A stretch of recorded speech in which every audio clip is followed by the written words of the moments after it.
vamos a entrar en la segunda señal del Evangelio de Juan. Esta es la segunda señal que vamos a ver. ¿Cuál fue la primera señal?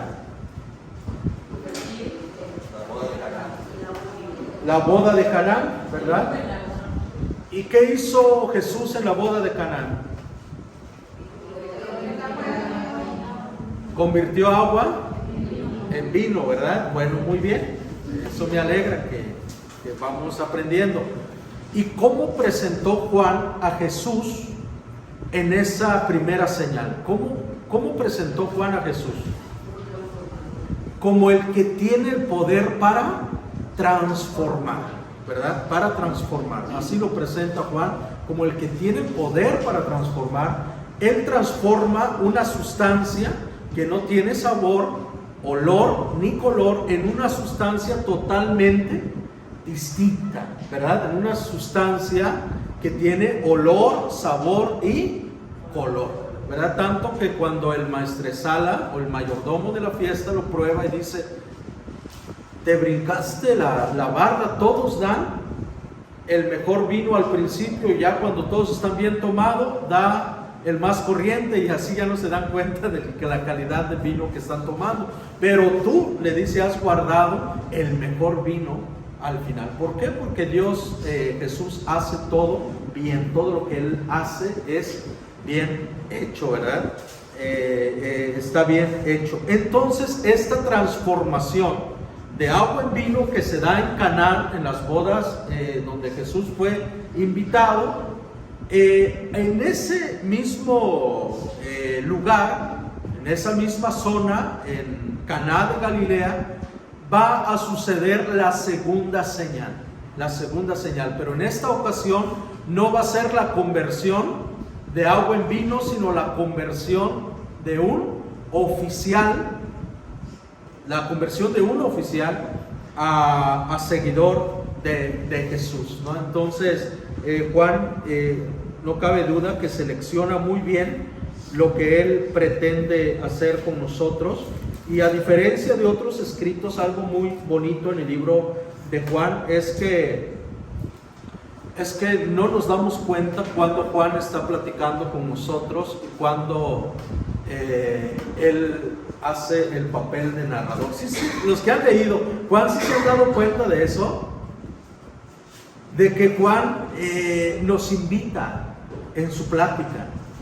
Él nos cuenta. Juan comienza contando y de repente tú escuchas a Juan y de repente te metes en un diálogo donde Jesús platica con Nicodemo, donde Jesús platica con una mujer, y tú te quedas como espectador viendo ese diálogo, y de repente Juan se dirige a ti y dices: ahora ya me está hablando a mí. Y eso es la dinámica que encontramos en el Evangelio de Juan, que Él nos invita a escuchar, a formar parte de la plática, y de repente no sabemos en qué momento Él cambia de ser un narrador a un diálogo entre Jesús y los fariseos y Nicodemo y la mujer samaritana, y de repente Juan dices: ahora ya me está hablando a mí, ¿no?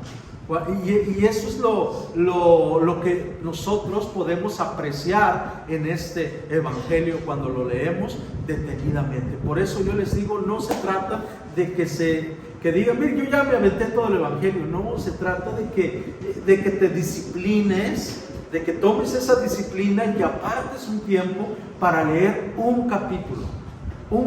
No se trata de que te avientes todo el libro y digas: yo ya lo terminé. Ese no es el propósito.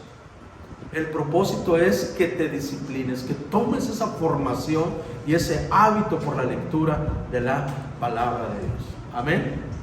Pues vamos a ver lo que hoy, cómo Juan nos va a presentar a Jesús. Todos tienen su hoja, ¿verdad? Cómo Juan va a presentar a Jesús. Hermana Patti, por ahí le voy a pedir que tome usted nota de los que más han participado, los que van acorde a su lectura, para poder, ¿se acuerdan que quedamos de dar una Biblia de estudio, ¿no? a la persona que no falte, a la persona que está participando y que va al día con su lectura, ¿no? Entonces todavía están a tiempo, así que estamos comenzando. Muy bien, entonces en esta segunda señal lo encontramos en Juan capítulo 4, versículo 43 al 54. Y aquí Juan va a presentar a Jesús. ¿Cómo creen ustedes que lo va a presentar? En la primera lo presenta como el que tiene el poder para transformar. En esta ocasión Juan va a presentar a Jesús como sanador, como el que sana, ¿no? ¿Y cómo sucede esta historia? Dice la palabra de Dios, 2 días después salió de allí y fue a Galilea, ¿no? Los que han leído esta parte de la palabra de Dios, en este texto Jesús platica con la mujer samaritana y en ese diálogo hay muchos malos entendidos, ¿no? De parte de la mujer, que ella no comprende. De hecho, un diálogo con Jesús siempre se malinterpreta, ¿no?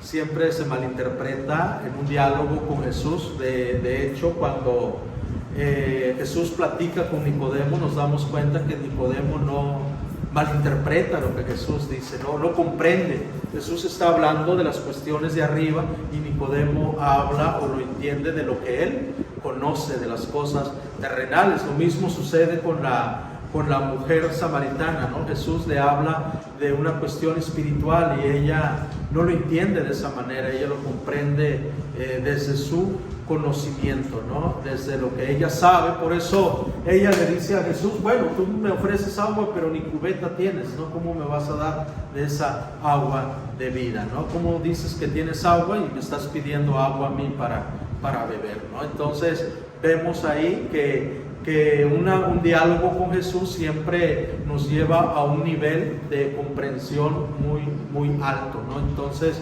vemos aquí también cómo Jesús va a hablar con un funcionario, ¿no? Con una persona que tenía un problema muy grave, tenía un hijo enfermo. ¿Alguien de ustedes ha tenido a su hijo o hija enferma? ¿Han pasado por este proceso de angustia cuando no sabes qué hacer, cuando el médico no encuentra lo que tiene y te angustias, te desesperas y haces de todo, ¿no?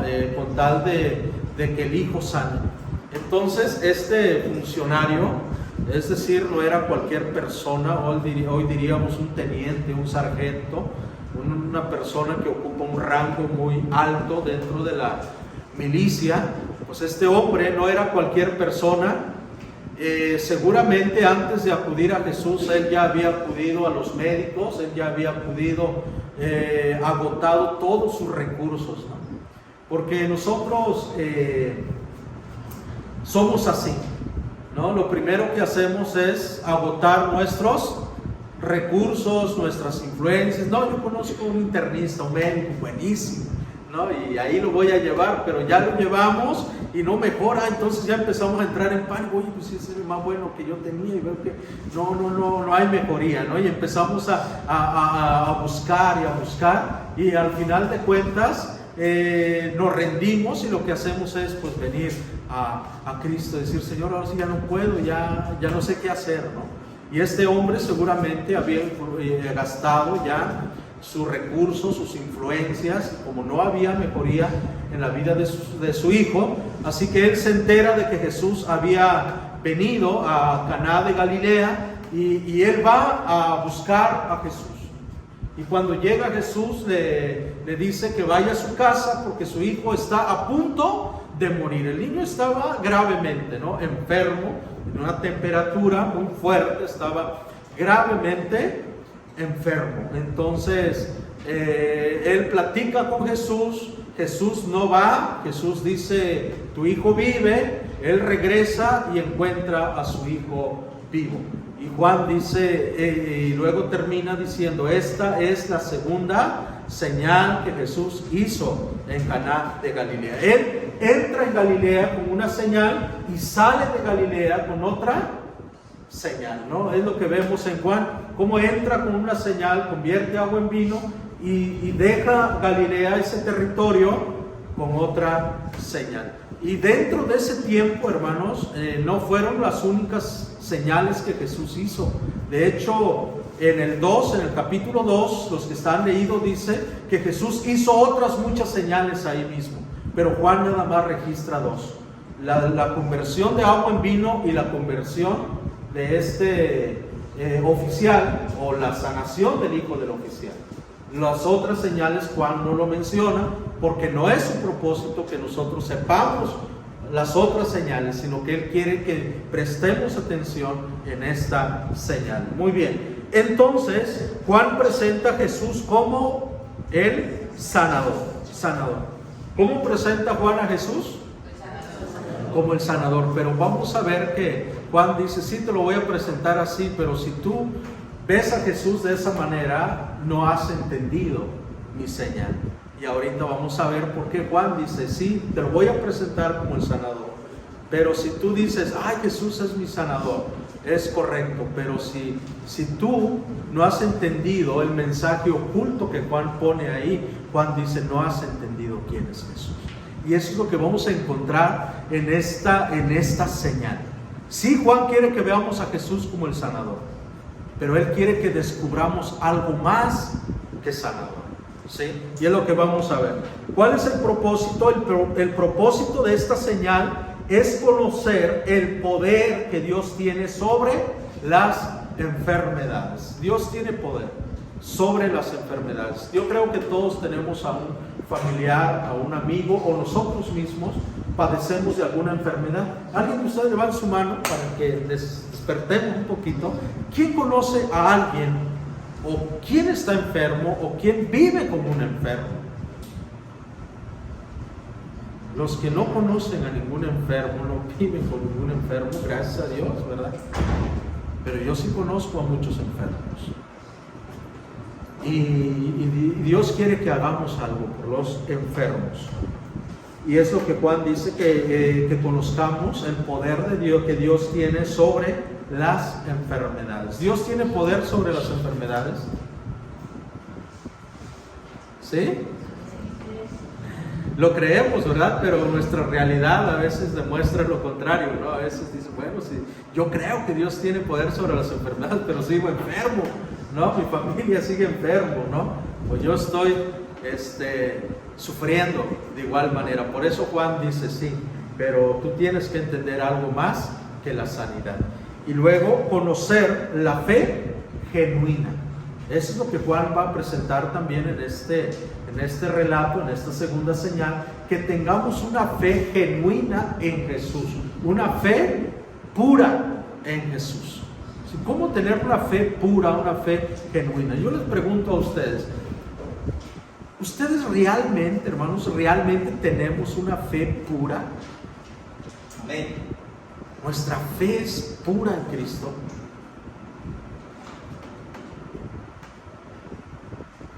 Y eso es lo que Juan nos va a enseñar. Y eso es lo que el escritor de Hebreos nos va a enseñar. Que la fe no es como nosotros creemos que es la fe. La gente dice, si tú tienes fe te vas a sanar. ¿Y qué pasa si se muere? Si tienes fe, ese problema se va a resolver. ¿Y qué pasa si no se resuelve? Y si no es la voluntad de Dios, ¿te faltó fe? Y eso es lo que encontramos en Hebreos 11, donde vienen los héroes de la fe. Dice que la fe para algunos trae riqueza, y esa misma fe a otros les trae pobreza. La fe para algunos trae vida, y esa misma fe para otros trae muerte. Eso es lo que presenta el escritor de Hebreos si prestamos atención. Y lo pone así una y una contra otra. Dice, por la fe, ¿qué le pasó a Abel?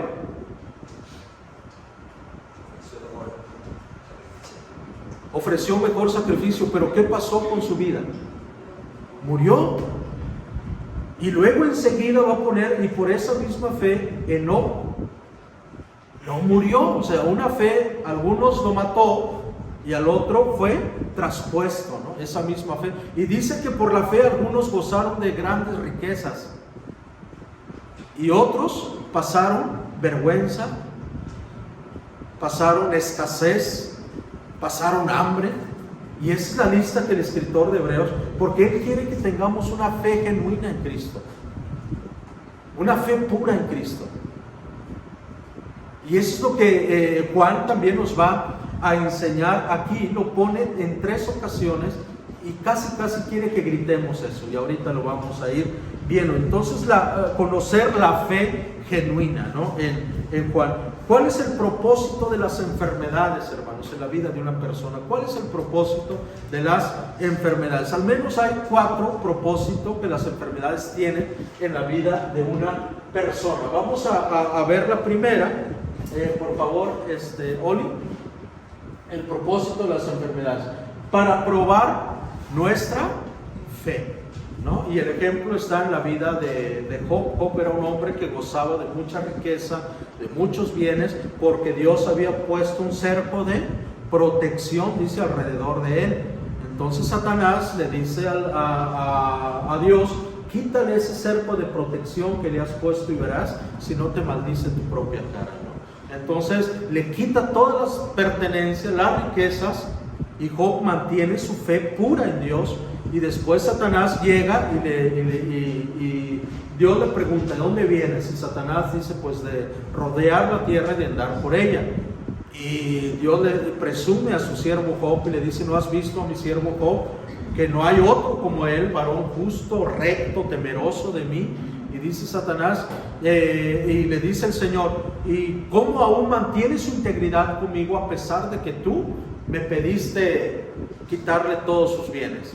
Y Satanás le dice: piel por piel, todo lo que el hombre posee lo daría por su vida. Y así que Dios le da permiso para que Satanás le envíe a Job una enfermedad maligna. Dice que desde la planta del pie hasta la coronilla de la cabeza se llenó de lepra, de llaga, ¿no? Job. Y aún así él mantuvo su integridad y su fe en Dios. Entonces la enfermedad para el cristiano es una prueba para saber dónde está nuestra fe. Si seguimos confiando en Dios, porque muchas veces decimos: yo no veo a Dios obrar en mi enfermedad, Dios no me sana, y nos alejamos de la palabra de Dios, nos alejamos de la fe. El segundo propósito de las enfermedades es para demostrar la misericordia de Dios. Y esto lo vemos en Isaías capítulo 38 con la enfermedad de Ezequías. Dios había determinado la muerte de Ezequías. Le dice a Isaías: ve, dile a Ezequías, he aquí que en su enfermedad es de muerte, que él lo va a sanar. Entonces Ezequías, cuando recibe ese mensaje de parte de Dios, él llora amargamente y le dice al Señor: acuérdate, Señor, cómo he andado, cómo he guardado tus estatutos. Y comienza a llorar, y el Señor le dice a Isaías, antes de salir del patio, le dice: ve, regresa, dile a Ezequías que he aquí yo he visto sus lágrimas y he escuchado su oración, y he aquí yo le añado 15 años más de vida. Entonces la enfermedad también es una oportunidad para ver la misericordia y la gracia de Dios en nuestra vida. Si vamos comprendiendo, hermanos, hasta aquí, ok. Y un tercer propósito es como castigo de rebelión del hombre hacia Dios. ¿Sí? La enfermedad también viene como una consecuencia, como una disciplina de parte de Dios por la rebelión del hombre en contra de Dios. Ustedes, no sé qué tan familiarizados están con la historia de Naamán y Eliseo, ¿no? Cuando Naamán era un oficial del ejército y estaba lleno de lepra, tenía ese defecto, aunque él tenía un rango muy alto, pero tenía una enfermedad, era leproso. Toda su piel estaba cubierto de llagas, de lepra. Y entonces una empleada que era del pueblo de Israel le dice a Naamán: oye, ¿y por qué no vas a ver al siervo de Dios, a Eliseo? Seguramente él te puede sanar. Y Naamán dice: ¿cómo crees que voy a ir allá a humillarme? Pero de tanta insistencia, alguien le dice a Naamán: bueno, pues que no te está pidiendo gran cosa, ve a ver qué pierdes, ¿no?, con ir a ver. Entonces Naamán va a ver a Eliseo.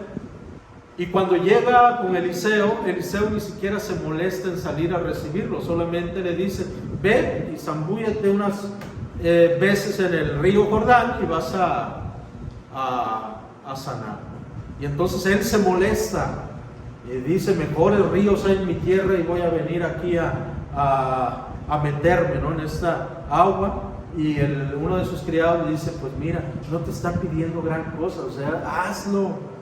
Y entonces él se mete, y cuando sale, dice que su piel quedó como la de un bebé, sano totalmente de esa enfermedad. Y él regresa con Eliseo y le dice: toma estas ofrendas, toma estos vestidos. Y Eliseo le dice: no voy a tomar nada.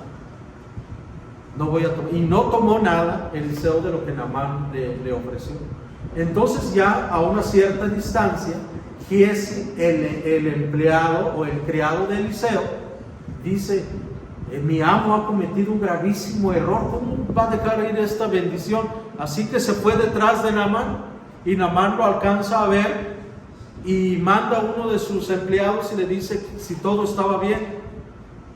Y Giezi le dice: bueno, señor, discúlpame, pero mi amo se arrepintió porque acaba de llegar a la casa unos invitados, así que él quiere que le des algunos vestidos. Y Naamán le da 2 talentos de plata y le da vestido, y regresa Giezi con uno de los criados de Naamán, y antes de llegar a la casa donde estaba Eliseo, él los despide y esconde lo que él había pedido a escondidas. Y cuando se presenta ante Eliseo, Eliseo le dice: ¿de dónde vienes? Y él miente. Y Eliseo le dice: ¿no estaba mi espíritu contigo cuando fuiste detrás de Naamán a pedirle? ¿Acaso es tiempo de pedir plata, oro, riquezas, ganado, bueyes? Y le dice: ahora la lepra de Naamán, la enfermedad de Naamán se te pegará a ti. Y al instante su piel se cubrió de lepra, ¿no? Esa historia lo vemos en Reyes, segundo libro de Reyes, capítulo 5, para que lo puedan leer con más calma. Ahí está esa historia de cómo Giezi se enferma por su rebelión, por su ambición. Y muchas veces las enfermedades también vienen como una consecuencia, como una disciplina, como un castigo de nuestra rebelión en contra de Dios, ¿no? Y por último, también vemos aquí otro propósito de la enfermedad. Es Dios quiere conocer el corazón y la compasión del hombre hacia los enfermos. Ese es el otro propósito. ¿Han leído la historia del rico y Lázaro? ¿Qué tenía Lázaro? ¿De qué estaba lleno Lázaro? De llagas. De llagas, ¿sí? Y dice claramente, la historia del rico y Lázaro dice claramente que los perros venían y para alguno puede parecer: pobrecito Lázaro, ¿cómo es que el perro viene? No, el cuadro que Jesús está presentando ahí no es lo miserable de que es un perro y lamerle las llagas a un enfermo, sino la degradación del ser humano, de que el perro viene a dar un poco de alivio a las llagas dolorosas de Lázaro, lo que le tocaba a un ser humano. Es a ese nivel Jesús estaba llevando a las personas de que un animal, un perro, viene a darle un poquito de alivio al dolor que Lázaro estaba sintiendo. Y es lo mismo ahorita. El propósito de las enfermedades en la vida de un cristiano, de algún familiar, es para conocer la compasión, el grado de compasión que tenemos hacia los enfermos. Por eso dice la palabra del Señor que la iglesia o que la religión verdadera, ¿cuál es?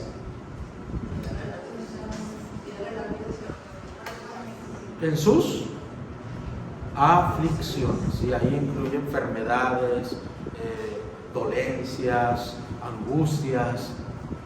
Ese es el propósito de la enfermedad. Si vamos comprendiendo, hermanos, hasta aquí, donde Juan nos quiere llevar.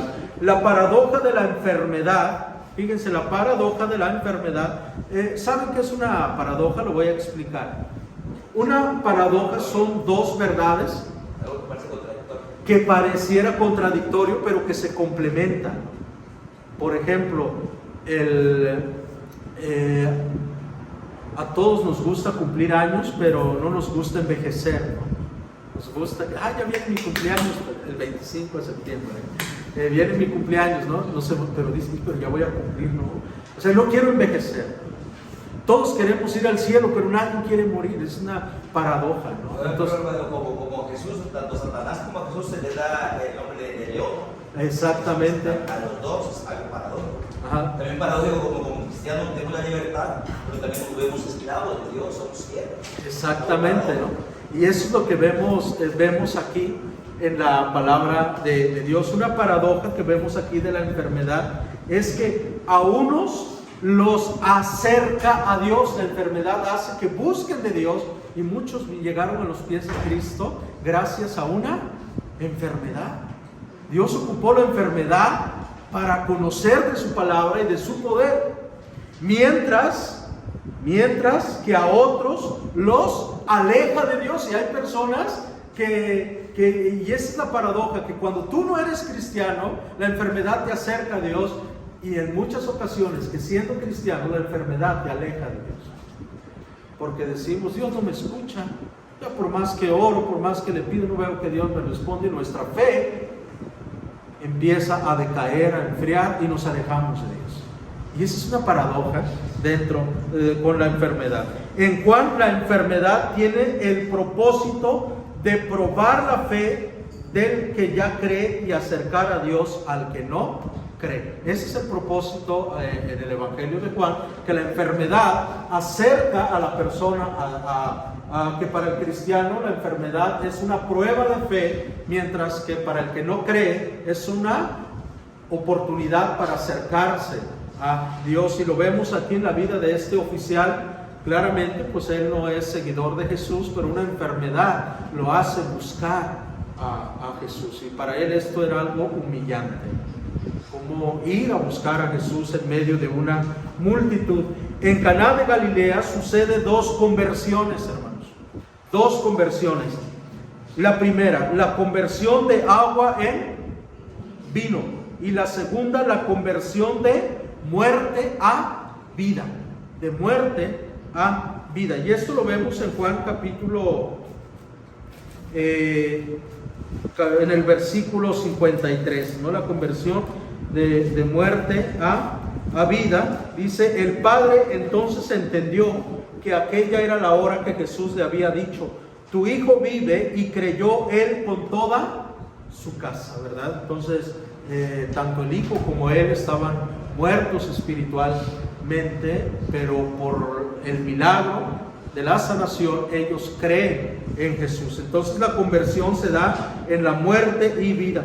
Juan enseña que la fe es progresiva. La fe no es estática, está en constante crecimiento. La fe es dinámica, y espero no confundirlos con esta expresión que voy a decir. La fe de hoy ya no te servirá mañana. Mañana tienes que tener fe de nuevo en Jesús. Y la fe es continuo, es diario, es a cada momento, ¿no? Por eso Jesús compara, dice: yo soy el pan de vida, el que come de este pan nunca más volverá a tener hambre. Entonces la fe tiene que crecer constantemente. ¿Y cómo vemos el crecimiento de la fe en la vida de este oficial? Él llega a Jesús y le dice: desciende a mi casa porque mi hijo está gravemente enfermo. Entonces Jesús le dice a este hombre: vete, tu hijo vive. Entonces él regresa a su casa. Y en ese tiempo, hermanos, de su plática con Jesús al regreso a su casa, ¿qué creen que pasaba por su mente?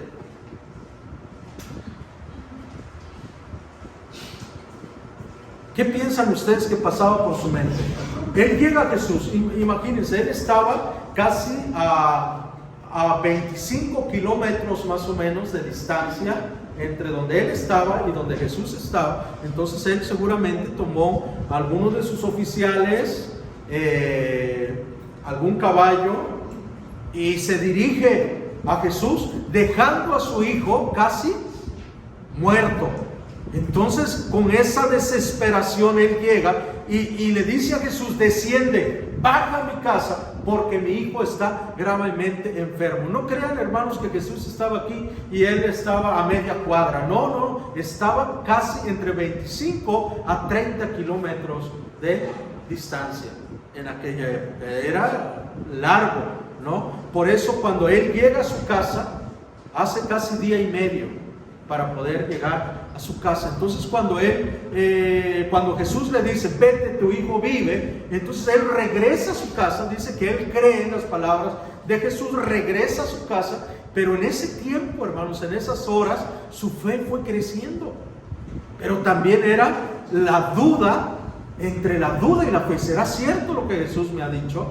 ¿Y qué tal? Llego, mi hijo ya está muerto. ¿Cómo estará mi hijo? No había celular, no había medio de comunicación, no había otra forma más que llegar a la casa.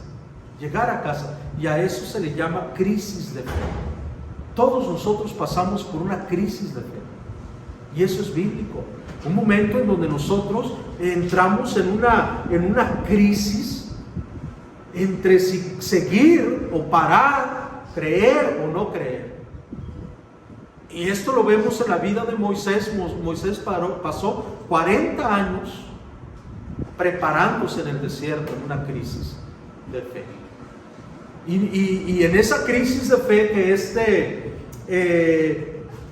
oficial pasa, cuando él llega a su casa, salen sus sirvientes a recibirlo y le dicen: yo pienso en esta escena, hermanos, porque a lo lejos lo ven y van corriendo hacia él. Y ahí es donde el corazón late, hermanos, no sé cuánto por segundo, pero yo creo que todos hemos sentido esta sensación cuando estás en la sala de espera en un hospital y ves al médico venir ya con el diagnóstico, con el papel, y nada más: ¿qué me va a decir? ¿Qué arrojó mis estudios? ¿O cómo está mi paciente? Y empieza tu corazón a palpitar fuertemente. Y es lo que a este hombre le estaba pasando cuando él ve venir a sus siervos y dice: ¿con qué noticia le saldrán? ¿Vive o ha muerto? ¿Con qué noticia? Entonces cuando ellos se acercan y le dicen: tu hijo vive. Y él le pregunta: ¿a qué horas? Y ellos le dijeron: ayer como a las 3 de la tarde le dejó la fiebre. Y entonces él recordó que fue a la misma hora en que Jesús le dijo: vete, tu hijo vive. Y dice que creyó él, todos los de su casa. Y Juan quiere que prestemos atención en esto de que la fe es progresiva. La fe está en constante dinámica, en constante crecimiento. Entonces, fe es seguir confiando en Jesús, aun si no hay un milagro. Eso es fe.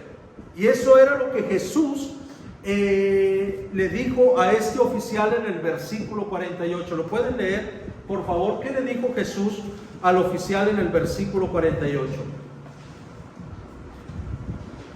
Jesús le preguntó: ¿acaso nunca van a creer en mí a menos que vean señales milagrosas y maravillas? Exactamente, la Reina Valera dice: entonces Jesús le dijo, si no viereis señales y prodigio, ¿no creeréis? Es ahí donde entra la fe genuina, que muchas veces nosotros decimos: yo creo en Jesús, voy a creer en Jesús si Él me concede este milagrito. Pero la fe es creer en Jesús, aun cuando eso que tú tanto deseas que Él haga, no se haga como tú lo esperas. Eso es la fe. Creer a pesar de que esa petición tuya no ha sido escuchada a tu conveniencia o a tu favor. Porque cuando Jesús ora en el huerto del Getsemaní, Él le hace dos peticiones a Dios. ¿Se acuerdan cuál fue? Esta copa, Aparta de mí esta copa y hágase tu voluntad. hágase tu voluntad. ¿Y cuál fue la respuesta del Dios Padre? Porque Dios le respondió. A veces decimos: ¿cómo Dios no le respondió su oración? No, Dios respondió su oración y Dios le dijo: no te voy a quitar la copa, voy a hacer mi voluntad. Fue lo que tú me pediste. Y su voluntad era el sufrimiento, muerte de cruz. Si nos damos cuenta en esto, entonces la fe es seguir creyendo en Jesús a pesar de que nuestra oración o la respuesta no sea a nuestra conveniencia. A nuestra conveniencia. Por eso Jesús dice: entonces ustedes no van a creer a menos que vean señales. Y por esa razón no voy a ir a tu casa. Vete, tu hijo vive. Porque tú no solo quieres que sane a tu hijo, tú quieres ver qué es lo que voy a hacer, ¿no? ¿Por qué? Porque vemos que anteriormente muchos habían pedido señales a Jesús. Dicen: a ver si eres el Hijo de Dios, muéstranos señales. Y señales, pedían señales, y Jesús los confronta sobre estas señales. Vamos comprendiendo, hermanos, hasta aquí. Entonces en Juan vemos verdades fundamentales. ¿Cuáles son estas verdades que encontramos en esta historia? Dios no está ausente en la enfermedad. Dios no está ausente en la enfermedad. Él conoce nuestras dolencias. Él sabe tu necesidad. Él sabe cómo va a terminar esa situación, esa enfermedad que tiene en cautiverio a tu familiar, a ti mismo, hablando en cautiverio en tu aspecto físico, porque la enfermedad nos paraliza en muchas cosas, nos tiene como prisioneros en lo físico. No puedes comer esto, no puedes correr con libertad, no puedes dar marometas como un niño de 15, 12, un niño, ¿no?, de 8, 9 años, ¿verdad?, que se mueve con tanta facilidad. Ya te empieza a doler la espalda por esa enfermedad que tienes, no puedes comer mucho picante y cuestiones así, ¿no? Y nos tiene paralizados, ¿no? Entonces, Dios no está ausente en la enfermedad. Pero vemos aquí también que el deseo de Dios es que las personas, según esta historia o esta señal de Juan, ¿cuál es el deseo de Dios para las personas? Y aquí viene lo que yo les decía. ¿Cómo presenta Juan a Jesús? Como el sanador. Pero Juan dice: no te centres mucho en esto, porque tú vas a descubrir algo. Y Juan va a presentar a Jesús como el que da vida. Vida, que esto es mucho mejor que ser sanado. Esto es mucho mejor que ser sanado. Entonces el deseo de Dios es que las personas vivan. Vivan, ese es el deseo de Dios. Y esto es lo que vemos aquí. ¿Cuál es la lógica? Vamos a centrarnos en el diálogo del oficial y Jesús en el versículo 49. El oficial del rey le dijo: Señor, desciende a mi casa antes que mi hijo muera. Jesús le dijo: vete, tu hijo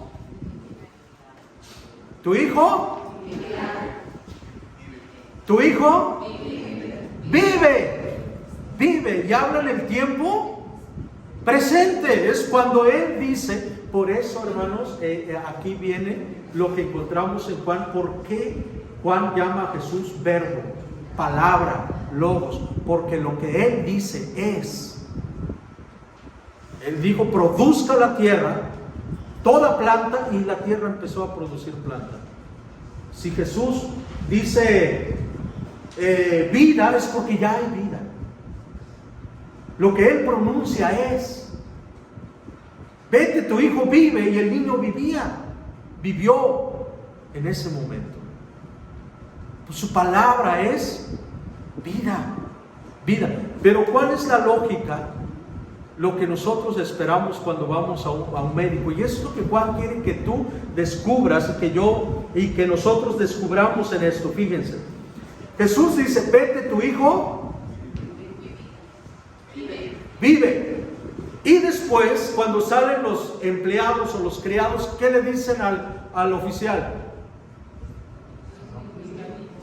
La fiebre es lenta.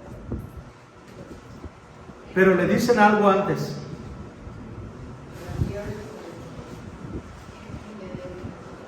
En el 51. Al llegar a las 7, lo dejó la fiebre. Versículo 51.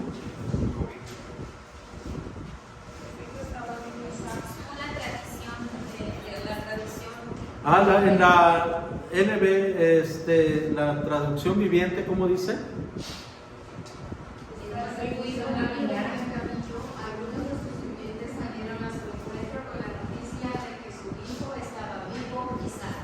Estaba vivo y sano. Está vivo y sano. Muy bien. Entonces, vemos aquí: tu hijo vive.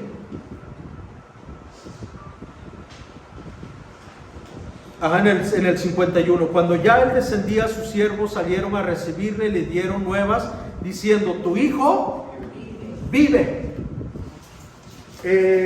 Lo más común era que Jesús dijera: vete, tu hijo ha sido sanado.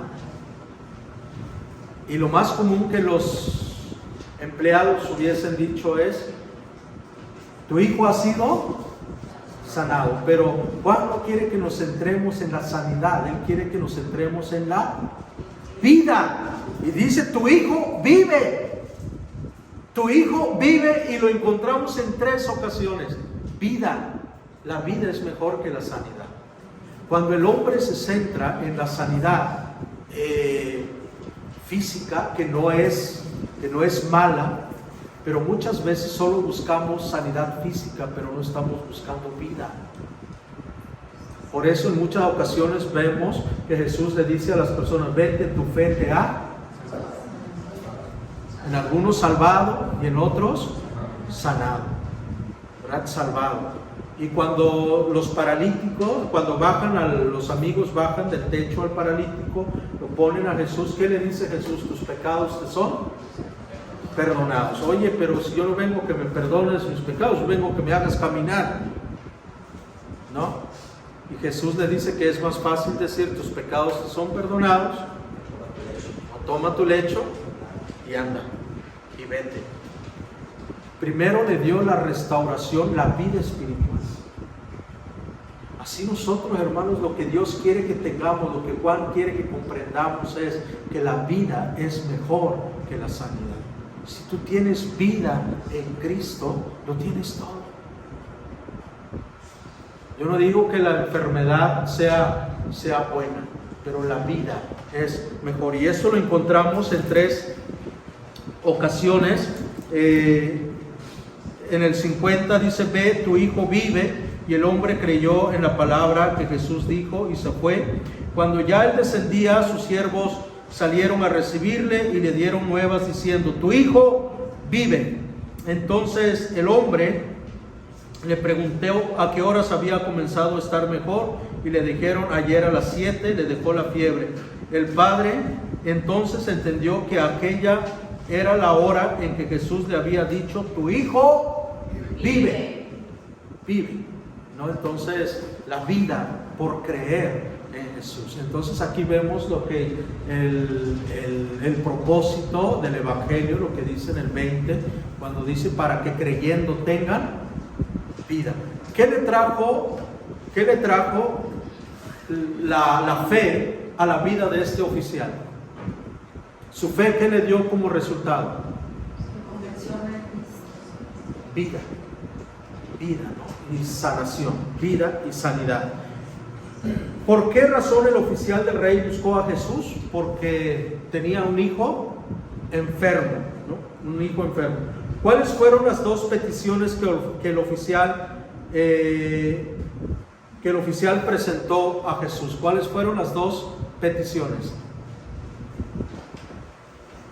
Él le hace dos peticiones: ir a su casa y sanar a su hijo. ¿Sí? ¿Cuáles fueron las dos peticiones? De estas dos peticiones, ¿cuál contestó Jesús? El sanar y darle vida a su hijo, ¿no? Entonces aquí vemos dos peticiones. Muchas veces el Señor nos va a contestar de una manera difícil de entender, difícil de comprender como seres humanos, ¿no? Entonces, ¿cómo debemos entender el versículo 48 cuando Jesús le dice: si no vieres señales y prodigios no creeréis? ¿Cómo debemos entender esto? Que nuestra fe no debe basarse en que Dios cumpla lo que yo quiero, sino que yo tengo que confiar, seguir creyendo en Jesús aunque su voluntad, su respuesta sea dolorosa a mi voluntad, a lo que yo quiero. ¿Qué atributos de Dios presenta Juan en esta señal? Presenta varios atributos de Dios, entre ellos está a Dios como el omnipresente, ¿no? El omnipresente que está en todas partes. Él no tuvo que ir a la casa del oficial para sanar a su hijo, sino desde donde él estaba pronunció palabra y el niño fue sanado. Pero también como él, lo mencionaron ahí hace un momento, sí, el Todopoderoso, ¿no? Que Él es poderoso, que no hay ninguna enfermedad, no hay nada que Él no pueda hacer. Entonces vemos a Jesús también aquí como el misericordioso. En una enseñanza de Cash Luna, no sé si alguien ve estas cosas, pero en una enseñanza sí, de Cash Luna, él dice, o sea, que nosotros somos diositos, ¿no? Porque si Él es el Dios, nuestro papá Dios, nosotros somos junior, ¿no? Así lo dice. Ajá, entonces somos diositos, ¿no? Aquí terrenales, ¿no? Aquí en esto. ¿Dónde está el gravísimo error en esto? En que nosotros no podemos ser dioses por la siguiente cuestión: de que no poseemos ni en absoluto, ni tantito, ninguno de los atributos de Dios. No somos omniscientes, no lo sabemos todo, no somos omnipresentes, o estás aquí o estás allá, no puedes estar en las dos partes. No somos omnipotentes, entonces en ese sentido no tenemos, el ser humano no tiene ningún atributo exclusivo de Dios, ¿no? Es algo que solamente Dios tiene. Él es omnipotente, omnisciente. Ya me cuenta que en la fe, que hay niveles de fe. Por ejemplo, hay dos episodios, ¿verdad? De dos hombres importantes, dos centuriones. Que le dice fe, y otro que le dice: no vayas, no soy un hombre que yo de autoridad.